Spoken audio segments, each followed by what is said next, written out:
Okay, so today we're going to be making a flip chart for the scientific method.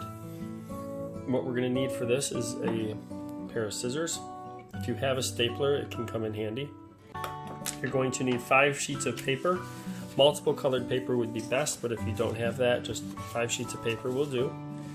You're going to need your consumable packet booklet and also your instruction booklet. In your instruction booklet, if you flip a few more pages in, you're going to see this the method of science document, and it's going to have the instructions right here. It'll explain what to do. In your consumable packet, it's going to have this. You can use these if you want, or you can just write them with a marker on the appropriate tabs when we get to that step. So we're going to get started. There's also a page of notes located in your information packet that's going to tell you a lot about the different steps as well.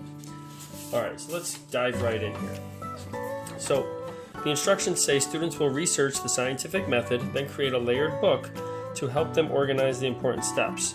The following are instructions needed to make the layered book, tab labels if you choose to use them, and mini quiz for this selection. Now, step 1. It says layer 5 sheets of colored paper about 1 inch apart vertically and keep the edges even. So that means we're going to lay 5 sheets of paper. 1. And we're going to give about 1 inch space here for the next one. 2. See that? And then a third piece of paper, which I think we'll use a white one here. 3. And then we're going to do 4. I should have one more.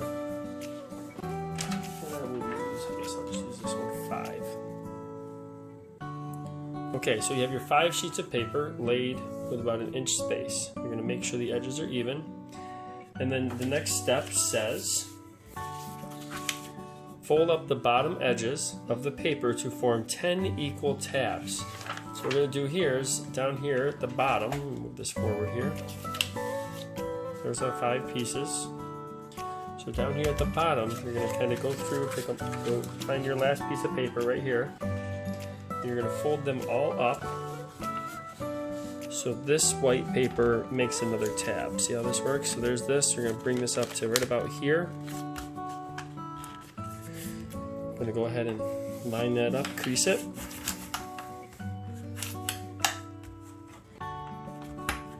And I like drawing a line right here just to show that this is 2 tabs.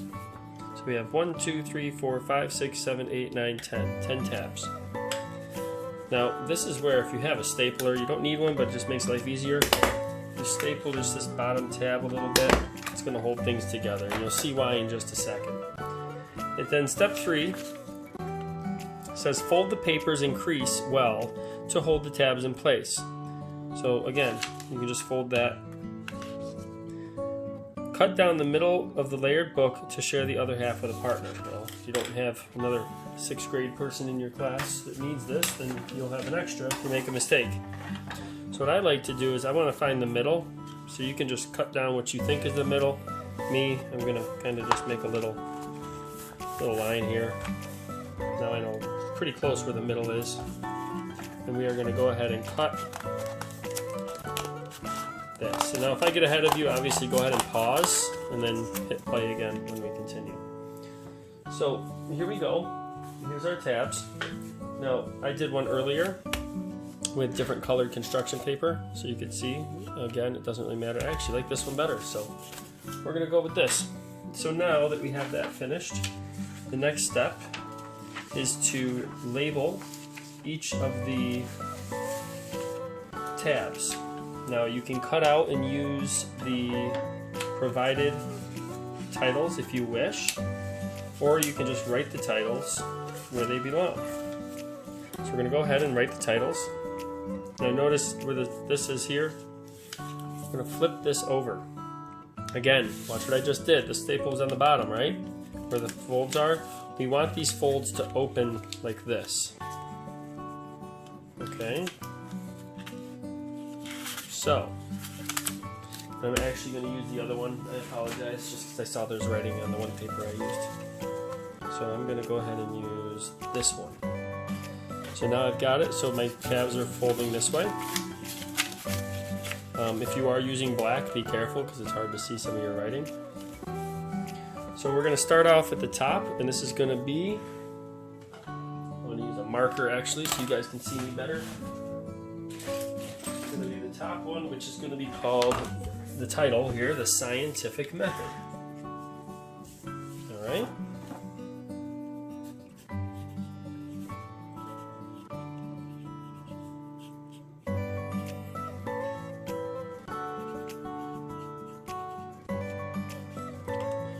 So we're going to have the scientific method. Alright. Next, we're going to go down and we're going to write the first title. It says Ask a Question.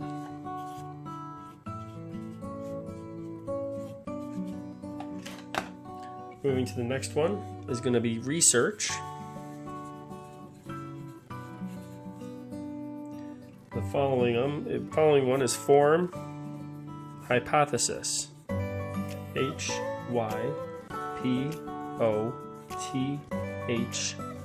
Hypothesis. Underneath that is going to be Design and Experiment.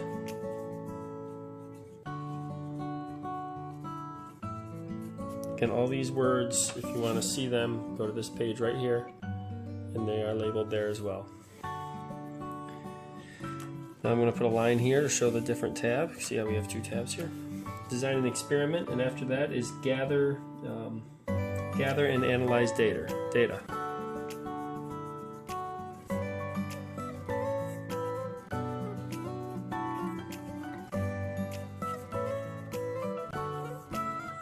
Alright, and after that is a Conclusion.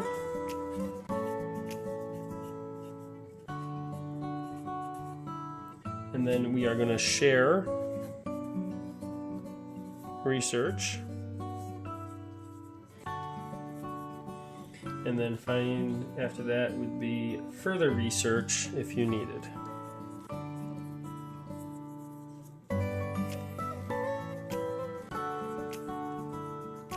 Okay, now the steps that you're going to really focus on, and the ones that are going to be everywhere, are right here.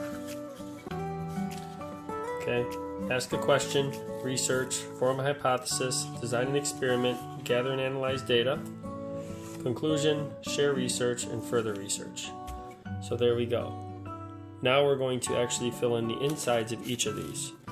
So let's get started. Okay, so the notes that we're going to be using, if you look really closely, you can find them right here in your information booklet. They are kind of small, so you can go ahead and just listen and see how I write it. So the first thing we're going to be doing is asking a question. Okay, basically the question is, what do you want to know? Okay, what do you want to solve? What do you want to learn, maybe? So what do you want to learn? Okay. Next step would be research. So under the research step, you're going to say, what have others done?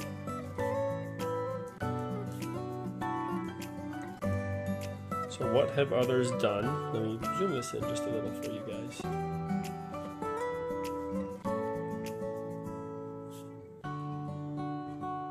So what have people done already? So you're researching what other people have done. We can leave it at that. Find out if people have already answered this question. Have they done experiments? Next, form a hypothesis. This is an educated guess or testable predictions. So it's an educated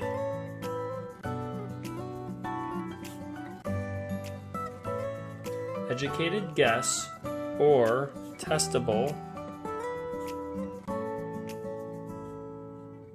prediction.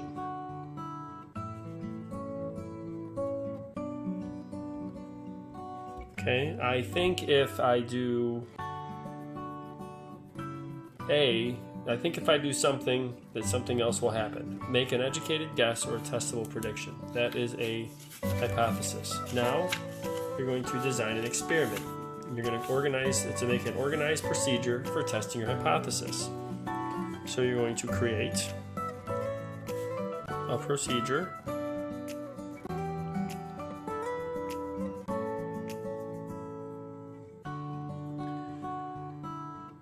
that will test your hypothesis.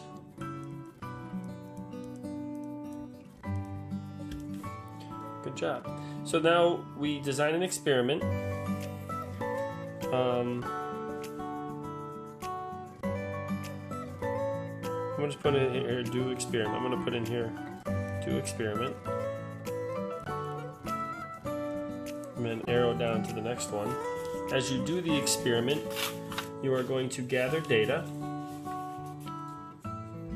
Okay, we're going to gather data, and that means you're going to collect data from experiment.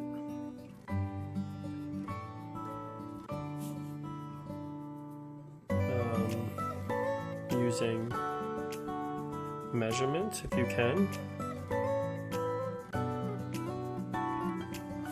and observation.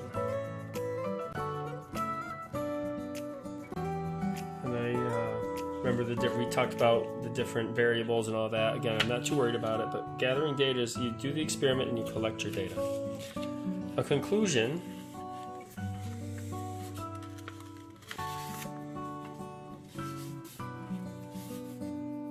is report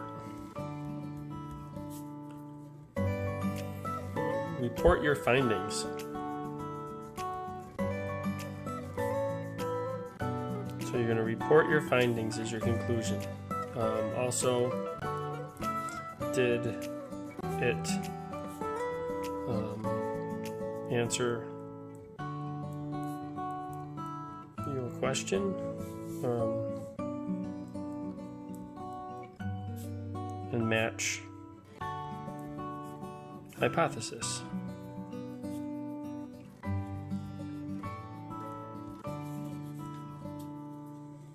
Okay. Once you've done that, you have your data, you did your conclusion, you want to share your research.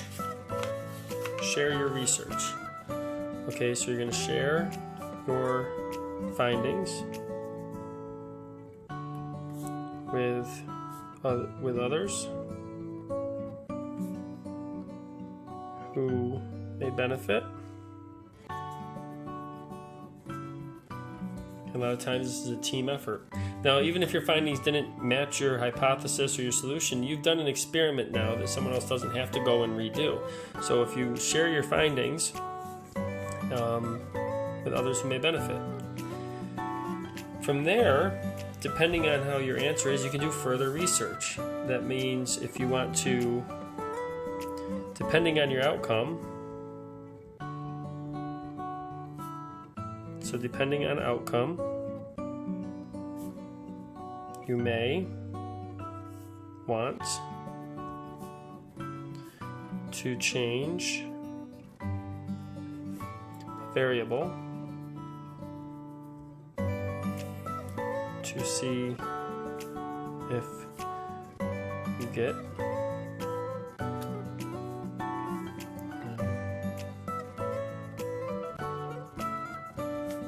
different outcome. Now, if your test matched your hypothesis perfectly, then you wouldn't really have to go back and do this. You can go back and do the original one a couple times to duplicate your findings to make sure it is consistent. But if your conclusion was not what you thought it was going to be, if it didn't answer the question or solve the problem in the way you wanted, change one of the variables. Go back, create another experiment using the different variables, gather the data, draw another conclusion, share your research. Decide if you want to change another variable, try something different. So you can see this process is kind of a cycle and it goes in a loop, okay? So here's what you're going to have to show me on Thursday or during our next class is I want to see this folding chart I would like to see the scientific method. Ask a question. What do you want to learn? Research. What have others done already? Okay. Form a hypothesis. Educated guess or testable prediction. Design an experiment. Create a procedure that will test your hypothesis, then do the experiment. Gather and analyze data would be collect data from experiment using measurement and observation. A conclusion. Report your findings. Also, did it answer your question and match your hypothesis? And share your research. Share your findings with others who may benefit. And then do further research. Depending on your outcome, you may want to change a variable to see if you get a different outcome. So there you go. And you're going to study this because this is going to show up on our assessments. I would put your name and then your period number right there. And there you go. So here we go, scientific method. Please have a good time and save this so you can show me it during our next class. Thank you.